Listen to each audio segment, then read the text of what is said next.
LeBron James, over his 20 seasons and counting, has had times where he looked to be at his peak. 2009 on the Cavaliers was arguably the most athletic he has ever been, and he looked like he had no weakness in his game, and how he went off in the playoffs as a one-man army. It was honestly just amazing to see how close he came to reaching the NBA Finals.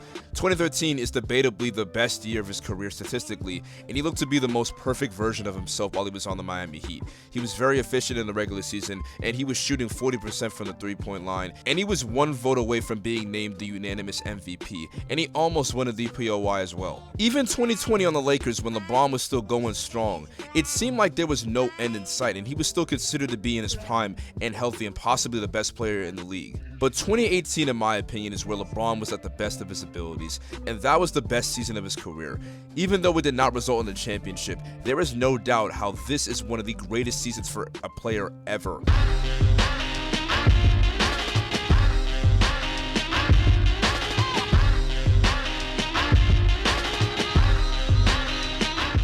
This all started back in 2017 when the Cavaliers would end up losing to the Golden State Warriors in 5 games, and the Cavaliers were heading into the offseason with the intent on winning an NBA championship and running it back. Then that is when everything came crashing down, as Kyrie would request a trade from the Cavaliers after growing tired of being second fiddle to LeBron, and that definitely made the Cavs go into panic mode, as they would now have to deal with their franchise point guard being gone. But that would be the birth of 2018 LeBron, because throughout that season, the Cavaliers were shorthanded, and you can see that the Cavs were not the best team in the league, but LeBron would go back to basics and carry the team to playoff contention. He looked to be unstoppable in the regular season, and he really seemed to be getting better with age. The fact that LeBron was able to do everything and more to get this team to being in playoff contention, he was playing at an all-time level, and honestly, I've never seen LeBron play this hard in my entire life. LeBron was really having an amazing season, and he just seemed like he could not be stopped. And honestly, he was making a really big case for himself for MVP, because in that year, James Harden was also running for MVP, and he had a really strong campaign. But in my personal opinion, I think James Harden, while everything he did in that year, he had great statistics, he had the best team in the league with them winning 60 games on the Houston Rockets with Chris Paul. I personally believe that LeBron James had the better MVP campaign, because I feel like LeBron had the better case. If this was strictly just the regular season, he had the harder task of being able to carry a lackluster squad that had 2 different rosters, and he was able to carry them to a top 5 seed in the Eastern Conference. He statistically was on par with James Harden as well, and I think for the regular season, LeBron deserved it just as much as James Harden did.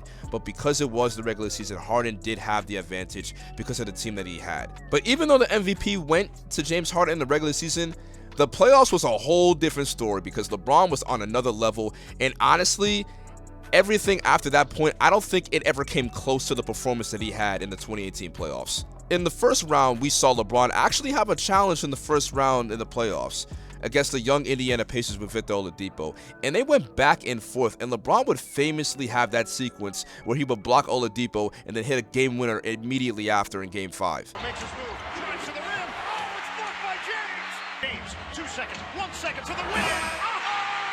This series would last 7 games, and the Pacers honestly were able to hold their own against LeBron, but LeBron almost played the entire game, and he had to drop 45 points just to win by 4 to get past the first round. But that was honestly a really great series, and even Oladipo had nothing but respect for it years later. What did you learn from Bron in that series, in that playoff series?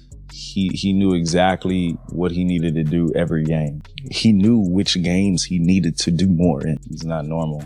But in the second round, honestly, we should just have a moment of silence, because I do not think we ever witnessed a massacre as what LeBron did to the Raptors. And shout out to my boy 2-for-1, who is a big Raptors fan. Honestly, I can't believe your team actually had to go through this at the time. Like, it's really just sad. LeBron would end up declaring LeBronto after what he did to the Toronto Raptors. He was just absolutely toying with them, and the Raptors were the #1 seed for the first time in franchise history at that time, and everyone at least had the Raptors beating the Cavs in that series, or at least winning more than 1 game. But nope, they got swept by LeBron James, and oh my god, that series was just hilarious because LeBron just had their way with them. And again, LeBron also had a game winner, and it was even more hilarious because of how difficult the shot was, and it looked like it was easy for him. But with them sweeping the Toronto Raptors, they would move on to the Eastern Conference Finals, where they would meet up with yet again the Boston Celtics, and LeBron especially has had his history with the Boston Celtics, but this time they did not have Kyrie Irving nor Gordon Hayward, but the Celtics were actually competing and holding their own against LeBron. The Celtics would be able to go up 2-0 in the series, and it looked as if LeBron may have met his match and may go out before reaching the finals. But when it came to LeBron on the Cavaliers, no lead was safe, because LeBron would come back and dominate and have to put up incredible numbers just to force a Game 7 with the Celtics. And I remember watching this game closely. This was a battle and one of the best games in the playoffs. The Celtics were within striking range, and Tatum was actually having a good Game 7, and he proceeded to even do this. Tatum drives down and throws it down. Wow! Watching that in real time, I genuinely was shocked because I never seen anyone actually do that. But even though Tatum had that moment, LeBron and the Cavaliers would prevail in the fourth quarter, and they would win yet another Game 7 and move on to the NBA Finals. It felt like 2007 all over again, watching LeBron wield his team to the NBA Finals. And even though his team was not the greatest team in the league, LeBron just doing LeBron things, it was really just impressive, and honestly, it just added to the greatness of LeBron that year in 2018. But we arrive at the NBA Finals, and honestly, I mean, no one expected the Cavaliers to win. They were going up against Kevin Durant, Curry, Klay Thompson, and Draymond Green. But LeBron James in Game 1, it looked like LeBron was single-handedly going to win this game for the Cavaliers. And it looked like it was going to be that case, but then J.R. Smith and George Hill said no. Hill misses. J.R. Smith brings it back out. Throws it to Hill. Hill shot blocked for time. You get the feeling J.R. Smith thought they had the lead. And if I'm going to be fair, that is just sad to see a great performance, one of the best performances of LeBron's career. A career-high 51 points in the NBA Finals just go to waste by that stupid sequence because, oh man, I just know that LeBron was fuming in that moment. And I'm not going to bore you with the details of the rest of the series. I mean, we already know how this story gets played out. They got swept.